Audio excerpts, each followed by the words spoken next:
Hello, and here at Boost Stars, I'm going to start doing these videos once a week to line up with the lunar cycle. So the moon takes 29.5 days to do a full circuit around the Earth. So you get the new moon first quarter, you get the full moon, you get the last quarter, back to the new moon. It takes 29.5 days. And we're going to start looking at that. So it's like, I write about it a lot on the website, 29.5 day lunar month. And you know, it starts off with the new moon, and the way I've sort of drawn it up here to help you sort of understand kind of the graphics of it and sort of the way it moves along is this is like the cross of matter. And let's just get rid of that thing there right now.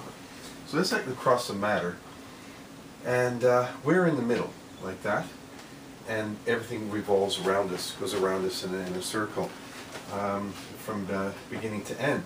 So the lunar cycle starts off down here, and that's when you've got, let's say, the Earth is there, and then we got the moon going around us. So, and the sun's up there. So when the moon actually lines up in there, that's the new moon. When the moon's like between the Earth and the sun, so you get the new moon there, and then when it comes around this way, and it's literally, you know, when you're looking at the sun, when the new moon time comes, when the moon starts to move over, you'll see this little thin crescent because the sun's shining off the edge of it. And then you get the first quarter here, when it's a right-sided semicircle. It takes about 7 days. It comes down here, and then you get the full moon when it's opposite, and you get you know, totally round moon. And 7 days later, then you get the last quarter. It becomes a right-sided circle, and then it heads towards back to the sun, and so you get that's basically the cycle as it works out that way, following it around. And if you do a model of it like this here, you sort of I'll mark the new moon down at this point. That's the start point where it goes, and then 7 days later it goes to the first quarter, then up to the full moon, then back to the last quarter, and back to the new moon again. And that's basically kind of a model. That's a model of how the lunar cycle goes.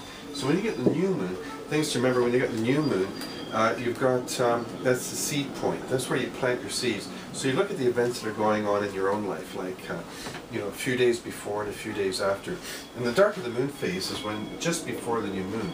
That's when, up here, you know, if you see, there's the sun, there's Earth. So when the moon takes 29.5 days to go all the way around. So when it reaches that point, it disappears. It goes into the blinding light of the sun, and you can't see it. That's called the dark of the moon phase. It's about a day before. And it's over here, it's like a very thin crescent moon. It kind of disappears into the sun. So then you get your moon. And that's when kind of like the tide rises, things start to move forward. As soon as you cross that line, as soon as it crosses that line and it sort of joins up, forms a straight line, and it conjuncts, you know, the sun, then you get your new moon. Again, the seeds are planted there. So you look at what's going on in the world, you can see sort of events coming up around that time. And of course, you know, this time around, you know, like on Tuesday the 11th, just a couple of days before, there was the Oregon Mall shooting, you know, the tragic event where a shooter went in there. And then just a day after, like on Friday the 14th over there, we had Sandy Hook, a horrible thing that happened at Sandy Hook Elementary School. So those are the seeds that have been planted. And you look at the news and see all sorts of things like that. And they're going to grow towards the first quarter. You look at your own life, and, you know, for you it's going to be good. You know, the big picture at the moment, you know, is looking very tense. But for you it's going to be good. So you just look at, you pick up on those seeds that grow. And then they reach kind of the flowering stage over there. So when you get the flowers, then you get the fruit up at the top. And then you get, you harvest your fruit with the third quarter. So let's call that Q3 here. That's full moon, and this is Q1. So you get the seeds now. They start to sprout. You can think of them as sprouting at the first quarter moon, or it's like, you know, like I said, it's a flowering stage. And you see what's coming up in your life around that time. So the new moon was last week. It was Thursday, 13th of December. Today is Tuesday, and so that was last week. And then coming up on Thursday the 20th, we've got the first quarter. So it's another couple of days to get the first quarter, see how it develops. and things will start to take shape. You'll start to get an idea of which seeds are growing, how it's developing. And we'll be finding out more about, the tragedies that happened, last week. And of course this week, we've got the 21st, we've got the end of the Mayan calendar coming on Friday, 20th of December. Now, I'm counting on life continuing. I'm not expecting there to be like an apocalypse or everything comes to an end. If I'm wrong, then I guess we won't, I can't be proven. If I'm wrong, it can't be, it won't really matter, will it, if we're all gone? But no, don't worry, it's going to be fine. But there is a certain, there's a definite gravitas to it. When I first heard about the Mayan calendar and it coming to an end on December 21, 2012, that was back in the 90s. Early 90s or so, around there, and I started reading up on it, and I thought, no, there's a certain serious gravitas about this, something to be taken seriously. Now, it's not written down anywhere that it's the end of the world on that exact day, but what it is the end of an era, and it's a 5,125-year era. By the way, I'll be on breakfast television Wednesday morning. Yeah, so it'll be tomorrow morning. So I'll be on breakfast television Wednesday morning, very early, at 6:20 a.m. It's BT, that's in Toronto, that's City TV, so that's really early. But I'll be bright and chirpy, and I'll be ready for you there if you care to watch. And it's a nice place to get to meet you. So anyway, we're heading towards the 21st. It's a 5,125-year cycle that's coming to an end. And that's the Mayan calendar. It started way back in 3114 BC, and it's a rise of civilization since that time. The Indus Valley, China, the Mayans, Egypt, and really sort of Egypt was kind of like a very big high point as well too. And I think spiritual knowledge has probably descended since that time. But that's basically the whole period. It's 5,125 years. We're coming to an end. So we're going from an old world into a new world, and the transition, how it's going to be, is going to be very interesting. Now, I got a hunch that we're entering the age of Aquarius. I don't think miraculously we're all going to have brotherly love, the day after the 21st. God, boy, that would be nice, wouldn't it? If we all sort of went through a major transformation. But we're going to enter into the sort of very intense time where the changes will sort of increase in frequency and intensity. And over the course of these videos too, I'll bring up the issues of the Pluto, Uranus. I'll do diagrams of that so you can see that the big square that's going on that I'm writing about for the thought for the day. Because I think it's good to get like a sort of see it on a whiteboard and see it graphically. So we're at the new moon.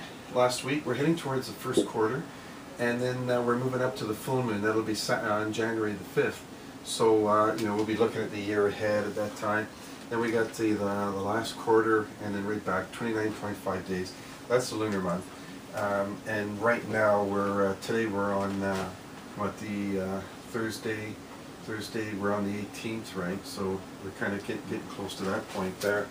The other thing too to keep in mind with what's going on right now is we've got some very strong angles too, like from Jupiter.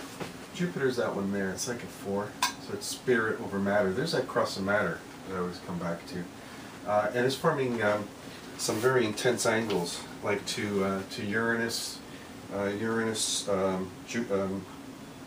Chiron, which I'll explain to you as well too in time. Pluto and Saturn. Pluto's that one there, and Saturn is that sign. So it's cross over matter, and they form what's called a quincunx, or an inconjunct. That's building up to a crescendo like on the 21st, and Jupiter is at the moment, if you go on this cycle here, if you look at this as Aries, Taurus, or Cancer, and Libra, it's kind of like basic chart that we're looking at. Jupiter's up in this area there, and it's affecting Antares, which is a star. That's something I'll explain to you as well too. I won't get into it too much this time around. We'll keep it a little short. But that has to do with like flooding and things welling up out of the unconscious and everything. So it's a really dramatic time as we head towards the 21st and what's been going on. But the important thing is to keep your mind focused on a sort of a positive vision of where you want to go. It's very worrying, it's very upsetting. There's a lot of tears and pain with the events that are going on at the moment. We've got to try to do our best to keep looking ahead in a positive way. Thursday, the moon, see the moon takes, 29.5 days to go around. And it goes. What it does is it goes through all the zodiac signs as well too. So it spends about roughly 54 hours per zodiac sign, and it'll do the full circuit of all the zodiac signs on Thursday, and it comes back to Aries. So Thursday, when Aries, in the morning at 2:43 a.m. Eastern time, when it goes into Aries, it's going to give a nice little boost. So you'll feel it, wherever you are. Like if you're in the West Coast, it's going to be earlier, so you get it Wednesday night. If you're in the UK or Europe, it's going to be later, in the, 5 hours later, basically, like 7, 8, 9 in the morning. So when you get that positive feeling, that you'll get like a boost, kind of a sense of kind of an enthusiastic tonic that'll get you going for the day. If you do pick that up, feed into it, indulge in it, and make it grow, because it'll grow. It'll bring you good things, and you can look forward to that on Thursday. By the time you get to about midday Thursday, you'll really be feeling that. And then Friday, 21st, we got the sun goes into Capricorn. That's the winter solstice. That's the end of the Mayan calendar. And let's see what kind of feeling that brings. What will be December? What will December the 21st feel like? When we get there. Okay, so that's your first video of the lunar cycle, and I'll do my best to try to get these up. Every time we get the first quarter, full moon, last quarter, we'll do that. Today we're sort of combining the two, the new moon from last week and the first quarter that's coming up Thursday. And then the week after we get Saturday, 5th of January, that's after Christmas, and we get the kind of the full moon up there. So enjoy the lunar cycle. Have a good, hope this week goes absolutely fantastic for you. Keep your thoughts focused on positive things. Remember, your thoughts are very powerful. We'll get into that as well too. But you got to keep your thoughts, it's very tough. There's a lot of stress at the moment everywhere, but you got to keep your thoughts on issues that make you feel good, that are uplifting. That way you'll get the inspiration to do better, and you'll attract good luck towards yourself. So have a fantastic time. I'll talk to you later. Bye.